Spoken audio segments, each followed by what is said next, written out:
오늘 말씀은 시편 25편 12절에서 22절까지 말씀입니다. 수치를 당하지 않게 하소서라는 제목으로 함께 나누겠습니다. 오늘 시편 25편은 다윗이 지은 시입니다. 다윗을 통해서 하나님은 환난의 때에 믿음의 사람이 어떠한 믿음을 가지고 이기는가, 하나님을 바라보는 것이 무엇인가에 대해서 다윗의 고백을 통해 우리에게 알게 하십니다. 12절 말씀의 시작은 이렇습니다. 여호와를 경외하는 자 누구냐? 그가 택할 길을 그에게 가르치시리로다. 여호와를 경외하는 자 누구냐? 라는 말씀은 여호와를 경외할 때에 라는 말입니다. 그러니까 하나님을 경외한다면 하나님께서는 어떠한 은혜를 베풀어 주시는가? 우리가 경외한다는 것은 하나님을 예배한다는 것입니다. 그리고 모든 기준에 예배로 시작하여서 하나님의 뜻에 기준하여서 살아간다라는 의미를 가지고 있습니다. 결국 하나님의 뜻이 내 의지보다 앞선다라는 말씀이죠. 그래서 하나님을 경외한다는 것은 하나님의 뜻을 구하는 것입니다. 그래서 하나님이 높으신 하나님, 나를 인도하시는 하나님, 내게 은혜 베푸시는 하나님 앞에 모든 것을 맡겨드리고 하나님으로부터 오는 것을 기다리는 마음, 그래서 하나님을 경외하는 마음이에요. 하나님을 가장 소중하게 생각하는 마음입니다. 그런 마음을 가진 사람들은 어떻게 되는가? 하나님이 계획하신 길을 그에게 가르쳐 주시는 줄로 믿습니다. 오늘 말씀 가운데 경외하는 자에게는 하나님의 길을 가르쳐 주신다고 말씀해 주셨습니다. 하나님은 우리에게 가르쳐 주시는 하나님이십니다. 그 길을 알려주시는 하나님이십니다. 우리가 배우려 하지 않으면, 우리가 하나님으로부터 받으려 하지 않으면 얻을 수가 없는 거예요. 그러나 하나님을 경외함으로 나오는 우리에게 하나님께서는 반드시 그 길을 가르쳐 주시는 줄로 믿습니다. 그런데 가르쳐 주시는 걸로 끝나는 게 아닙니다. 13절 말씀부터 보면 경외하는 자에게 주시는 놀라운 은혜가 계속해서 나와 있습니다. 13절 말씀에 그의 영혼은 평안히 살고 그의 자손은 땅을 상속하리로다. 하나님이 무엇을 주세요? 하나님은 경외하는 자에게 평안함을 허락하여 주시는 줄로 믿습니다. 아무리 많은 것을 내 안에 채우면 그것이 나한테 즐거움을 주고 평안함을 줄 것처럼 생각하지만 가지면 가질수록 더 불안한 거예요. 이건 누가 도둑이 들어오든지 누군가 공격하든지 또 언제 무너질지 아무도 모르는 것입니다. 하나님이 그 모든 것을 주관해 주지 않으시면은 내가 아무리 넓은 농장을 가지고 있다 할지라도 손을 쓸 수 없는 상황이 되면은 어떡하겠습니까? 일할 사람이 없게 되면은 그것을 경작하거나 움직일 수 있는 그런 기회를 얻을 수가 없는 거예요. 그러니 유지할 수도 없는 것입니다. 그러니까 내가 많이 가졌다고 즐거워했는데 한순간에 없어질 수도 있는 것입니다. 그게 세상의 원리예요. 그러니 세상의 원리 속에서는 평안함을 찾을 수가 없습니다. 거기선 경쟁이 있는 거예요. 그리고 끊임없이 분주함이 있습니다. 채워야지만 이기는 거예요. 그러니 멈추지 않는 그릇에, 채우면 또 커지는 욕심이라는 그릇에, 아니면 세상의 성공이라는 그릇에 담으려 노력하면 노력할수록 만족함이라는 건 없습니다. 이것은 마치 넓어지는 그릇과 같고 밑이 깨져 있는 그릇과 같아요. 그래서 채워지지 않는 거예요. 그래서 세상의 기준으로 보면 감사할 것이 없습니다. 감사를 할 수도 없어요. 왜냐하면 또 경쟁해야 되고 내가 누군가를 이기고 나면 또 이길 사람이 생겨요. 그러니 거기서는 평안함이 아니라 영원한 분주한 마음과 경쟁의 마음과 시기의 마음과 미움의 마음이 자라게 됩니다. 그러나 하나님을 경외하는 자는 그 경쟁에서 만족을 누리는 사람이 아니에요. 그 경쟁은 하나님이 내게 주신 재능이나 내게 주신 그 힘만큼 있는 모습 그대로 하면 되는 거예요. 그리고 참 평안은 어디에서 누리는가? 하나님 안에서 누립니다. 그래서 내가 예배할 때에, 내가 기도할 때에, 내가 찬송할 때에 세상이 줄 수 없는 참 평안함을 허락해 주시노라. 하나님을 경외하는 자에게 주시는 평안함입니다. 그리고 땅을 상속받을 거라고 말씀하셨습니다.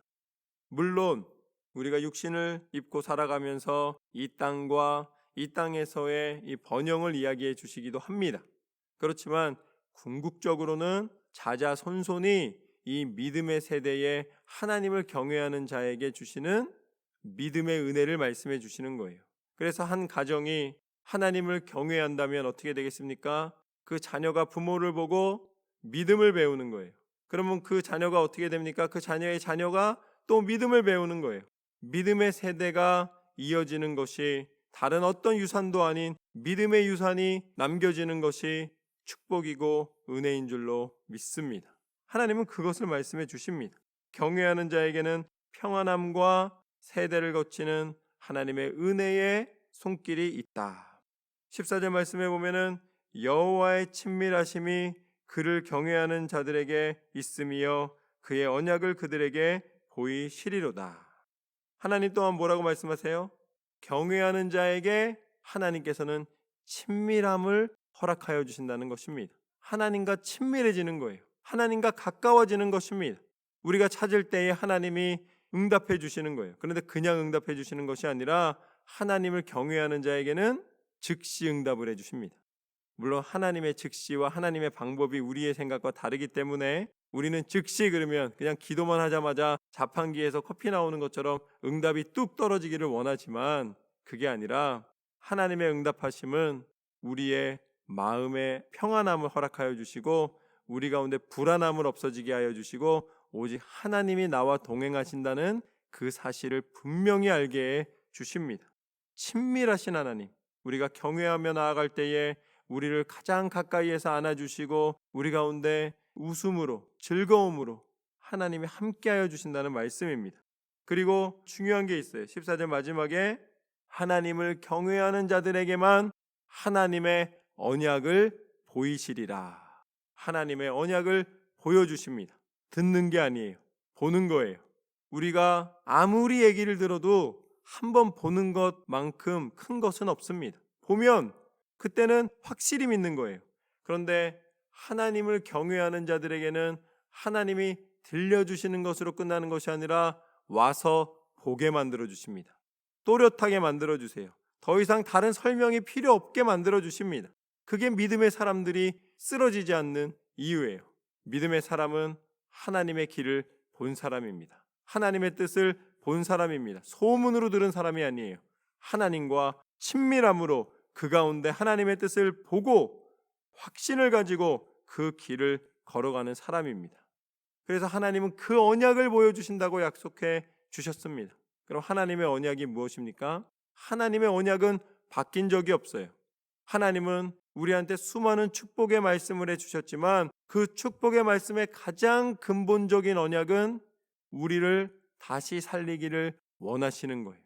하나님은 구약에서부터 신약에서부터 오늘 현대에 이르기까지 단 한 번도 그 언약이 바뀐 적이 없습니다. 그 언약은 바로 예수 그리스도이십니다. 하나님은 그 언약을 우리 가운데 허락해 주셨습니다. 그래서 15절 말씀을 보면 이렇게 나와 있습니다. 내 눈이 항상 여호와를 바라봄은 내 발을 그물에서 벗어나게 하실 것이미로다. 우리가 이제 더 이상 세상의 어둠 가운데 머물러 있지 않고 세상의 함정에서 이제 빠져 있지 않고 거기서 건짐을 받을 수 있는 것은, 그곳에서 완전히 빠져나올 수 있는 것은, 오늘 말씀의 표현을 빌자면 새가 그물에서 벗어나는 것 같이 우리를 속박했던 모든 세상의 죄악의 그늘에서 벗어날 수 있는 길을 하나님은 언약 가운데 다시 우리에게 보여주시고 성취하여 주신 줄로 믿습니다. 하나님이 베풀어 주신 거예요. 그래서 16절 말씀의 고백처럼 주여 나는 외롭고 괴로우니 내게 돌이키사 나에게 은혜를 베푸소서. 내 마음의 근심이 많사오니 나를 고난에서 끌어내소서. 나의 곤고와 환난을 보시고 내 모든 죄를 사하소서. 내 원수를 보소서. 그들의 수고가 많고 나를 심히 미워하나이다. 다윗이 하나님 앞에 고백하는 것입니다. 당시에 자기의 상황을 놓고 고백하고 있지만 이게 영적으로 보면은 결국은 동일한 괴로움이에요. 믿음의 사람이, 하나님을 사랑하고 하나님을 경외하는 사람이 겪는 고난은 구약이나 신약이나 지금이나 바뀌지 않았습니다. 그건 무엇이냐? 우리가 믿음으로 하나님의 뜻을 순종하려 할 때에 사단의 끊임없는 공격입니다. 여기서 대적이라는 것은 적국일 수도 있지만 결국은 영적인 죄를 이야기하고 있는 것입니다. 하나님, 나는 너무나 괴롭습니다. 하나님의 은혜 아니면 이 길을 벗어날 방법이 없습니다. 하나님, 내게 근심이 많습니다.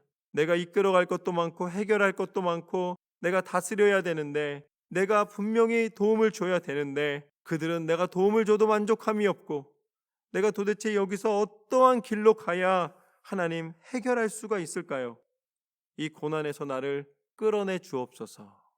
우리가 빠져있는 함정에서 나오는 것은 위에서 끌어주는 게 있어야 돼요. 함정에 빠져 있는데 거기서 어떻게 나가겠습니까? 줄을 내려주든 손을 내려주든 우리를 건져 올려줘야 됩니다. 우리를 끌어내야 됩니다. 함정에서 벗어날 수가 있는 거예요. 곤고와 환난에서 하나님이 우리의 모든 마음 가운데 죄악의 그늘을 다 씻어주지 않으시면은 우리는 그 죄악 속에서 빠져나올 수가 없어요. 내 원수가 나를 끊임없이 공격할 때에 하나님이 막아주지 않으시면은 그것을 보호받을 수도 없고 피할 수도 없어요. 이 모든 것이 다 무엇인가? 하나님이 행하실 때에 가능하다는 이야기입니다. 그 간구입니다. 간절한 마음으로 하나님 앞에 간구하고 있는 거예요. 그때 하나님은 다윗을 통하여 하나님의 계획하심을 이루셨음을 선포하십니다. 20절 말씀처럼 내 영혼을 지켜 나를 구원하소서. 내가 죽게 피하오니 수치를 당하지 않게 하소서. 할렐루야.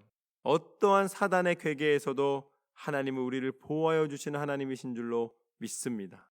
우리가 때로는 실수로 방황하고 다른 길을 가다가 함정에 빠질 수가 있어요. 사단은 곳곳에 함정을 파놨습니다. 그런데 하나님은 어떤 하나님이신가? 우리를 건져내셔서 구원하여 주시는 하나님이십니다. 그래서 우리를 어디로 피하게 하십니까? 하나님께로 피하게 하시는 줄로 믿습니다. 이게 바로 하나님이 우리를 더 이상 수치를 당하게 하지 않으시고 우리를 건져내시고 하나님의 은혜 가운데 머물게 하시고 우리로 하나님의 은혜를 감사로 고백하게 하시는 구원의 능력을 고백하게 하십니다. 이것이 바로 하나님이 다윗을 통하여서 이 구약시대에 이루실 그 하나님의 언약을 이미 이루신 것처럼 선포하게 하시는 은혜입니다. 그래서 21절과 22절 말씀처럼 내가 주를 바라오니 성실과 정직으로 나를 보호하소서. 하나님이여 이스라엘을 그 모든 환난에서 속량하소서.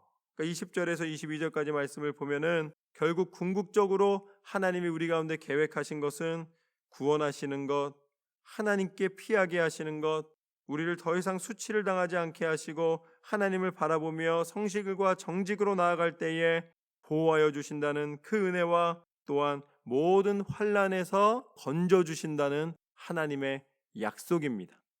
하나님께서 그 약속을 이루어 주셨습니다. 하나님은 단 한 번 전쟁의 승리, 단 한 번 괴로움에서 벗어나는 것, 단 한 번 베풀어 주시는 번성함의 은혜, 어떤 재산이나 목표했던 것이 이루어지는 것, 그런 단 한 번의 것으로 끝내지 않으시고 우리 가운데 영원한 축복, 영원한 생명, 영원한 은혜를 허락하여 주셨습니다. 그분의 이름이 바로 예수 그리스도이십니다.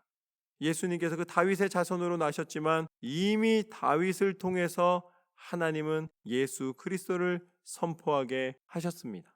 그래서 예수님이 이 땅 가운데 오셔서 오늘 모든 다윗의 고백과 같이, 모든 선지자들의 고백과 같이 그 하나님의 약속을 그대로 이 땅 가운데 나타내셨습니다. 그것이 바로 십자가입니다.